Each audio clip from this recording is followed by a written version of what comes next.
20 decades have passed since anyone last heard from Butch Cassidy in 1908. He simply vanished without a trace.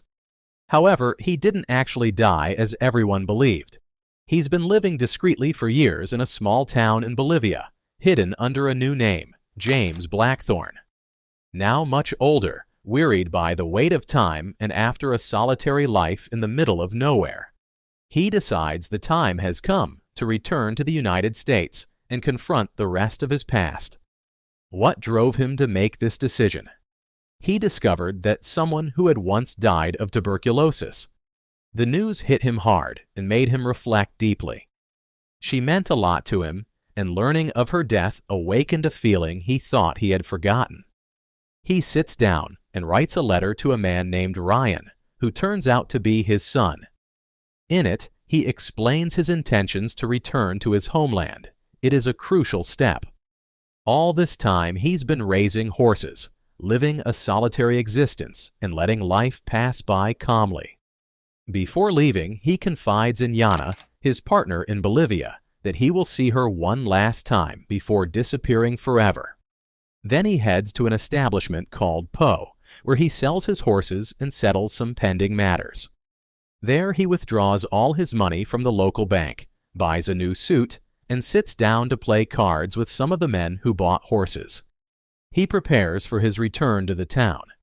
Everything seems to be on track, but just then an unexpected problem arises.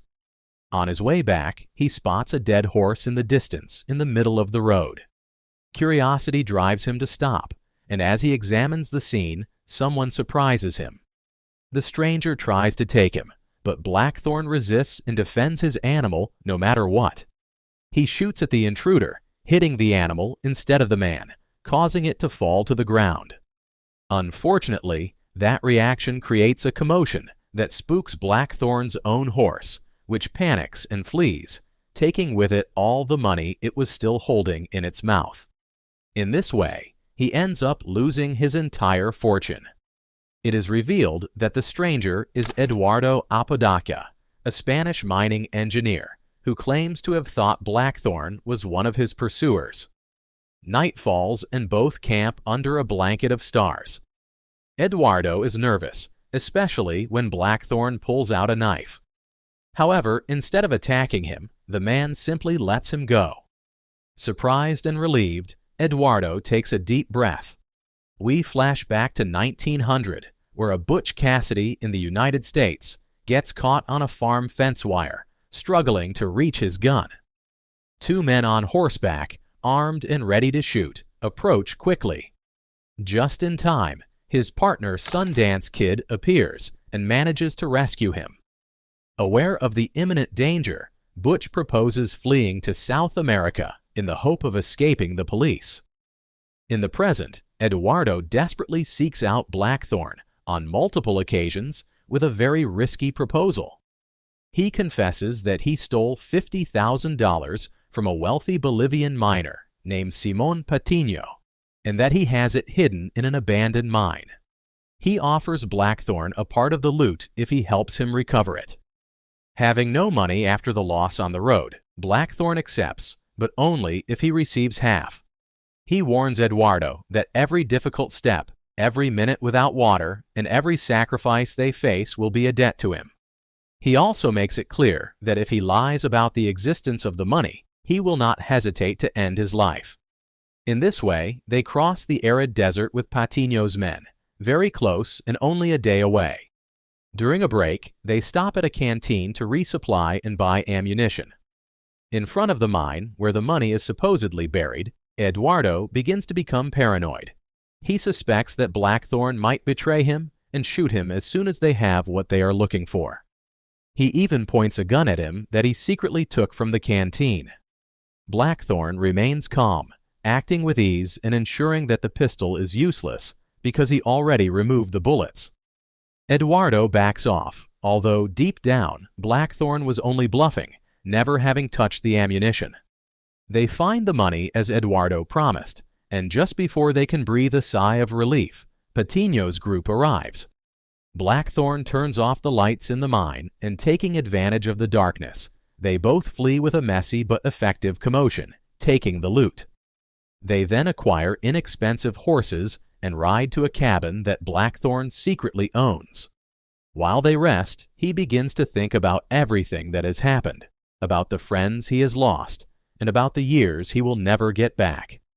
A flashback transports us to 1905 in Argentina, where a sick and on-the-run Butch Cassidy takes refuge in a small motel accompanied by Sundance and a woman.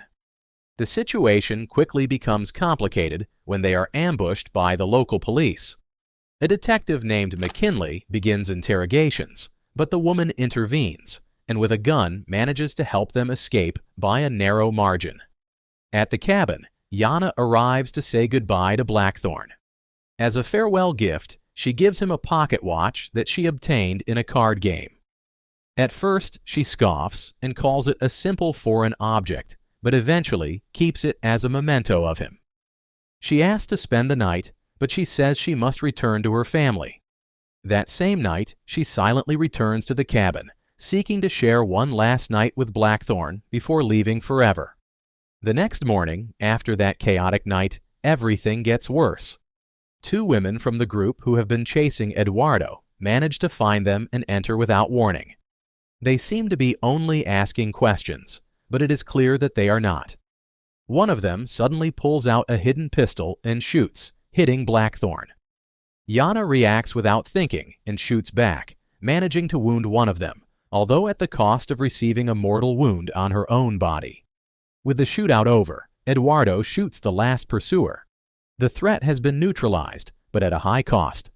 Blackthorne, wounded and weakened, holds Yana in his arms, completely devastated and weeping for his loss. Then Eduardo takes care of the bodies, throwing them into the river to hide the evidence.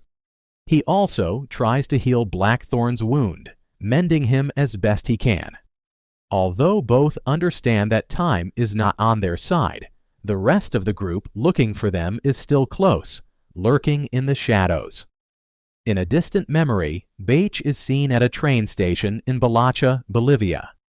He is with a pregnant Ada, getting ready to return to the United States. She begs him to go with her, to abandon that life, but he refuses. He watches her leave on the train, and once again, an opportunity for a normal life disappears. Back in the current timeline, Blackthorne and Eduardo cross the vast and silent salt flats of Bolivia, trying to stay one step ahead of their pursuers.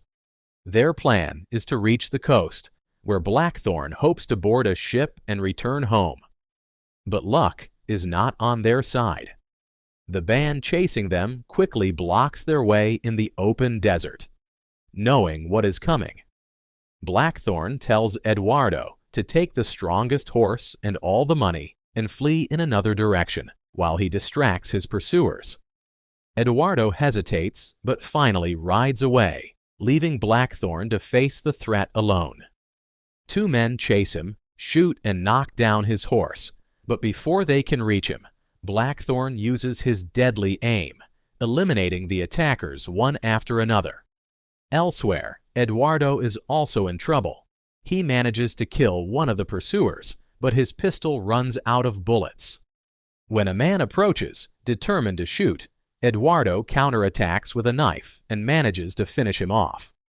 A flashback shows Beach and Sundance in San Vicente in 1908, seriously wounded, fleeing the Bolivian army.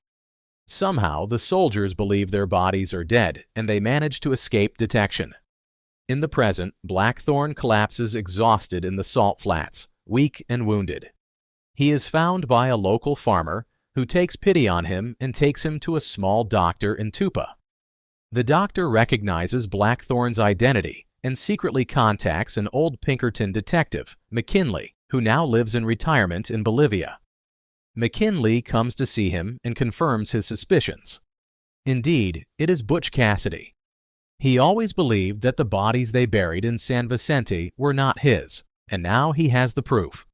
He first tries to arrest him, but then changes his mind.